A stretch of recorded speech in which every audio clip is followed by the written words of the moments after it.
Bonjour. Alors aujourd'hui je vous présente en fait un magazine, j'en ai souvent parlé. Un magazine qui malheureusement n'existe plus au Japon qui s'appelait Dengeki Hobby Magazine. En plus pas n'importe lequel. Il s'agit du numéro de mars 2013 qui fêtait donc le 200e numéro. Et pourquoi je vous le propose c'est simplement que ces derniers temps je vous ai quand même présenté pas mal de kits issus de Advance of Zeta.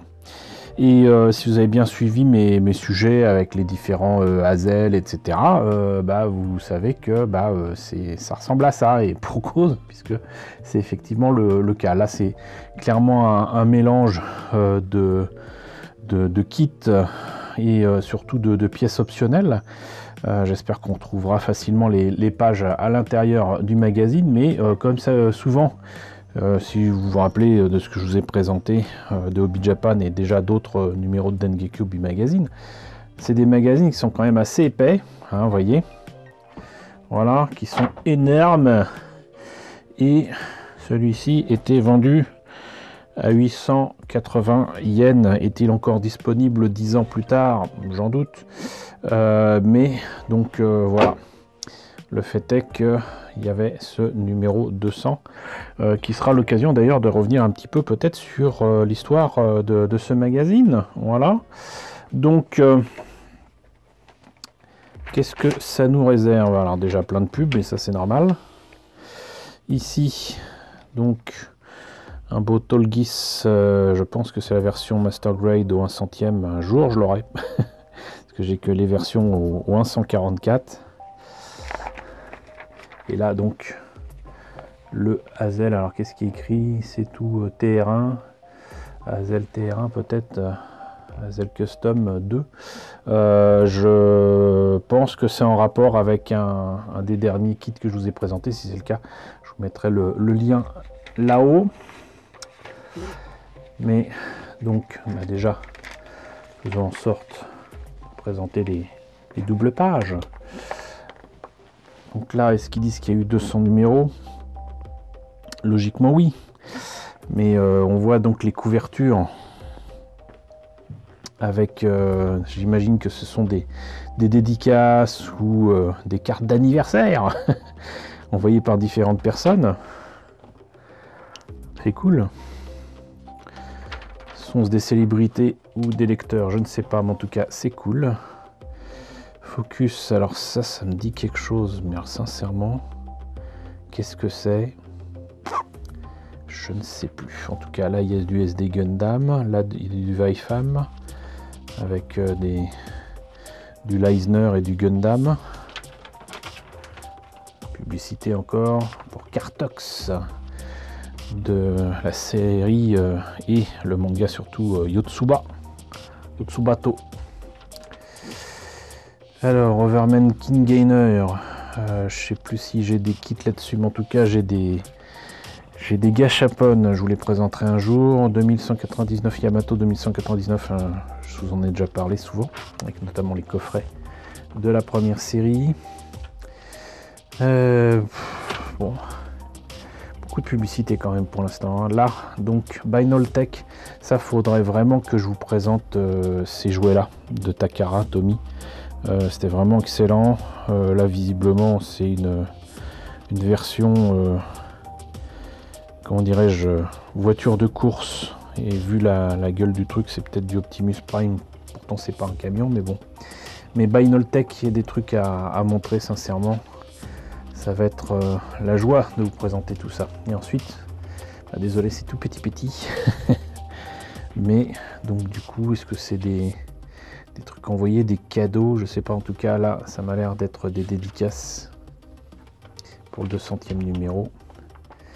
Et là, on entre dans le cœur du sujet, à savoir donc un beau diorama avec des beaux kits Gundam, avec d'un côté un Goof, et de l'autre côté un RX-78-208 MS-Team. Voilà, du MSV, donc du Mobile Suit Variation. Et là, on saura tout sur les pilotes et tout. Donc MS-06G, avec un Goof qui a bouffé de la pizza, hein. On sait que c'est un gouffre, mais c'est pas le design habituel.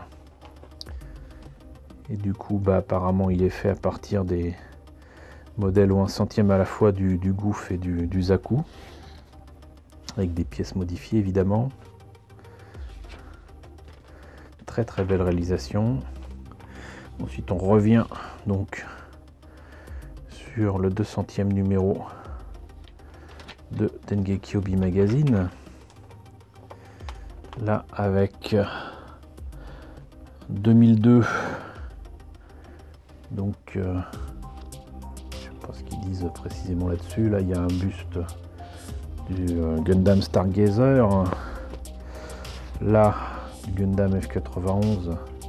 En 2006, si je me rappelle bien, c'était le retour des Gundam F91 au 1/100e. Donc, du coup, deux petits kits, hein, mais de qualité. Ça, je vous le présenterai donc du coup bientôt avec ces pièces-là, hein, mais donc encore du Advance of Zeta, toujours en 2006. Je vous rappelle que là, on est quand même en 2013. Là, donc apparemment encore un gros buste, mais là, on saute les étapes. Hein, c'est assez étonnant puisque là, c'est 99. Là aussi, et là 2006. Bon, ça doit être selon les sujets présentés. Voilà. Et paf, allez, on repasse sur un sujet, j'espère, maquette Dengeki Obi Magazine de 2007. Strike Freedom Gundam, version 100e. Je vous avoue que j'aime pas trop cette version du Freedom. Parce que déjà, c'est dans Gundam Seed Destiny que j'aime pas trop. Mais en plus, il est bling bling comme c'est pas permis, avec du doré de partout. Je n'en vois pas l'intérêt. Il n'est pas Yakushiki qui veut. Ensuite, 2007, mars, décidément c'est une belle année, avec l'EVA 01. Le film, le nouveau film, Hideaki n'était pas encore sorti. Belle présentation quand même. Ah voilà. Donc là, du coup, Eric 121 2 Gundam TR1 Azen 13 Ra 2. C'est étonnant comme résultat. Trop d'équipement tue l'équipement, selon moi. Hein. Mais bon, donc apparemment c'est un design et un mélange qui a été fait en 2007, ce qui est cohérent avec comment dirais-je, les efforts de création autour d'Advance of Zeta de Dengeki Obi Magazine, de ce que je vous ai présenté. Oh, très belle maquette quand même. Hein. Ensuite, on retourne encore sur les anciens numéros, volume 1 à volume 50, volume 51 à volume 100. Je suis un peu perdu, je vous avoue. Volume 101 à 150, 151 à 200. Et hop, un sujet sur Gundam Unicorn, parce que ça reste un magazine qui traite de l'actualité. Donc là, on a le Banshee. Ici, je vous l'ai présenté il n'y a pas si longtemps. Le Rosen Zulu, sauf qu'apparemment là, c'est une version transparente. L'Unicorn. Le fameux Tolgis. Donc un 100e.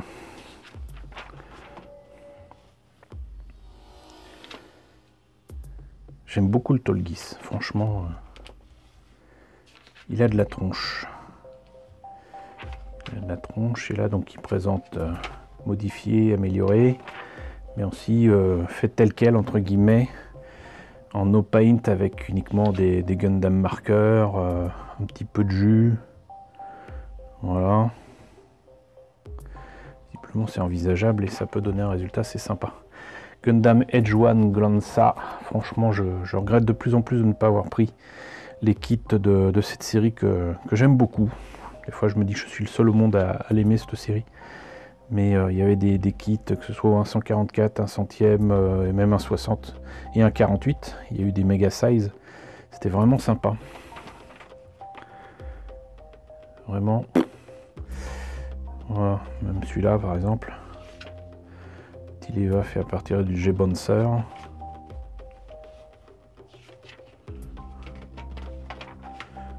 Par contre ça j'aime beaucoup moins, c'est toujours tiré de Gundam Age, le Golden Gurdolin Perfect, truc qu'on voit vers la fin de la série.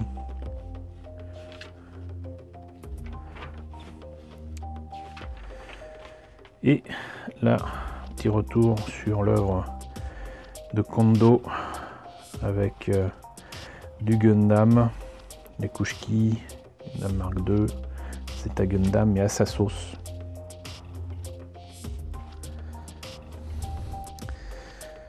Z Gustave, alors ça faudra que je vous présente aussi un jour un kit que j'ai comme ça en garage kit Kelstorm Jaeger, mais je vous expliquerai pourquoi ça a changé de nom tout ça. Les superbes designs et dessins de Monsieur Kondo. Avec le Sazabi ici. Visiblement fait à partir du 1/100e. Master Grade. Là, Eric 78.3 G3 à partir d'un kit ou un 144. Mais il y en a tellement maintenant. On s'y perd. Galadega, Sazabi, 78.3, toujours. Donc, influencé par le design de Kazuhisa Kondo.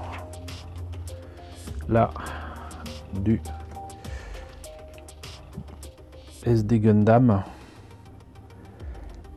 D'ailleurs, j'ai mis de côté pas mal de kits anciens et récents de SD Gundam. Il faudra que je vous présente ça. Il y a une boîte qui ressemble vachement à celle-là. C'est pas ce modèle-là, mais on s'en approche. Gunpla Information, donc ça c'était les trucs à sortir en 2013, donc il y a 9 ans. Alors celui-là, je vous l'ai présenté, il me semble. Hein. Beaucoup de choses à annoncer autour des Master Grade, des A-Grade de l'époque, à la fois pour Unicorn et j'imagine Gundam The Origin. Le retour des kits 0 du MS Team, mais aussi Gundam Seed, Gundam Age. Là, les conventions, alors à l'époque il y avait encore le RX 78-2 taille réelle qui était exposé au Japon. Maintenant on en a eu 2 autres, mais voilà, avec des concours. Alors Candy Toy, ça c'est plutôt les gachapon quoi. Les cartes, les designs de Gundam Age. Ici, Robot Labo, peut-être pour expliquer comment tout ça fonctionne, que ça puisse être fonctionnel. Hop. 60e quoi, Kotobukiya, 60e anniversaire de Kotobukiya.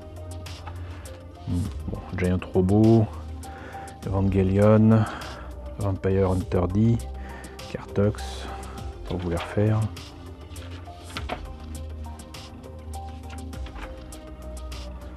Là on a même du Macross The Forefront, essentiellement basé visiblement autour des jeux, d'après ce que je vois. C'est un petit SD, chez qui je ne sais plus, 12 000 yens à mon avis, c'est un garage kit. Là, ça c'était quand ils annonçaient le kit transformable en 72 chez Bandai de la Valkyrie, je vous l'ai présenté, l'ami Alban me l'avait offert, coucou Alban. Là, VF 171, visiblement c'est le Joujou qui était sorti chez Bandai aussi. Il y a écrit DX, je pense que c'est le Joujou. Ça, je vous avoue que je ne sais pas ce que c'est.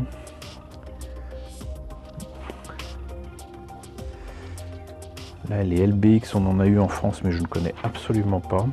Ça a l'air sympa, mais plutôt pour la génération, j'allais dire Digimon.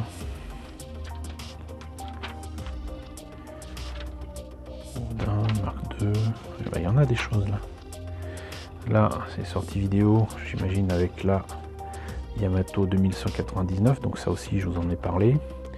Du coup, il y a les maquettes avec présentation de ce qu'il est possible de faire sur les kits. Je vous en ai présenté quelques-uns, mais là, c'est un peu plus gros. Avec les vaisseaux Gamilas.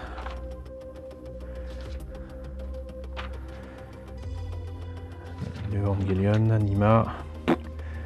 Ouais. Armaros. Là, donc le Vanship, alors c'était dans quoi ça? Une série qui était sortie en France en vidéo. Alors, je sais plus comment ça s'appelle. Du studio Gonzo. Enfin bon, Zoïde, TSD, c'est mignon. Là, on reste dans du Kotobukiya avec des kits. J'ai l'impression que c'est Super Robo Wars, mais peut-être que je me trompe. Super Robo Wars. OG, Original Generations. Très très inspiré quand même Gundam. Hein.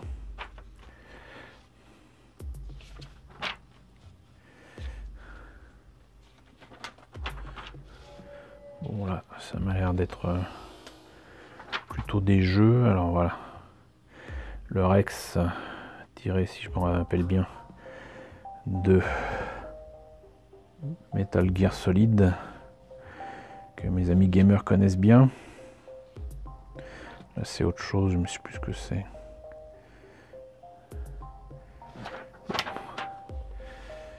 Hello Cosmos, oui, bah avec des tenues pareilles, ça change un petit peu des Chevaliers Zodiac, hein, le Cosmos. Là, ça me dit quelque chose. Ah oui, Gao Geiger. Ça, c'était donc un jouet Gunbuster. Si je me rappelle bien, c'était chez Revoltech. Là, c'est du Gurren Lagann. Du Transformers. Encore du Transformers. Là, Robo Arts Express. Bon, pourtant il y a du One Piece. Du Kamen Rider. Du Gundam. Ah, du Iron Man. Du Super Sentai.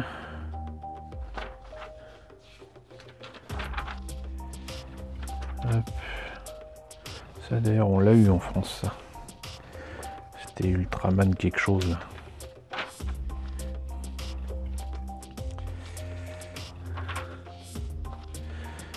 Du bateau, du tank, du avion, de la voiture, et quand même justement des explications sur non seulement la pose des décalcomanies, mais comment faire tenir tout ça et améliorer et l'adhérence et le fait que ça puisse durer dans le temps, là avec les explications concernant les couches et le fait de devoir poncer ensuite pas trop fort pour égaliser les surfaces.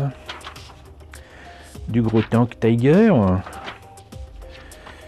Des figurines diverses et variées. Visiblement, il y en a pour les pervers. Hop. Je disais donc qu'il y en a pour les pervers. Toujours. Encore. Ah. Un peu moins, mais quand même. Avec du Amei Goddess. Intéressant le moins du monde. Ah, quand même du Cobra, Figma.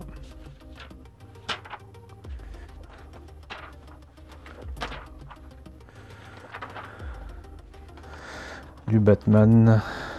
Encore Cartux, décidément.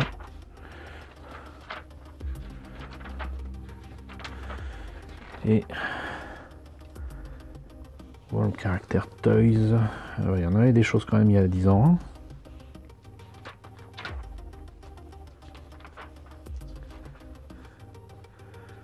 Les option parts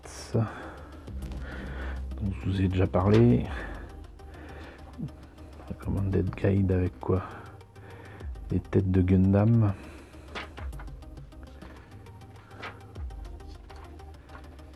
Ça c'est du Armored Core. Ça c'est des Armored Core de période que j'aime pas trop. Voilà. Voilà, mais heureusement de toute façon j'avais plus d'argent pour acheter ces trucs là.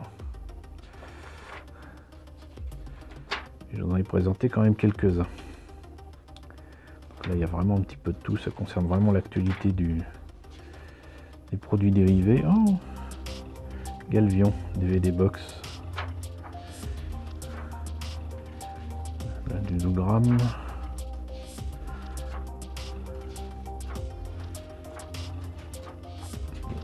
Voilà. J'ai l'impression qu'on a vraiment fait le tour des outils. De la pub, de la pub, de la pub. J'ai l'impression qu'il n'y a que ça sur la fin. Petit manga.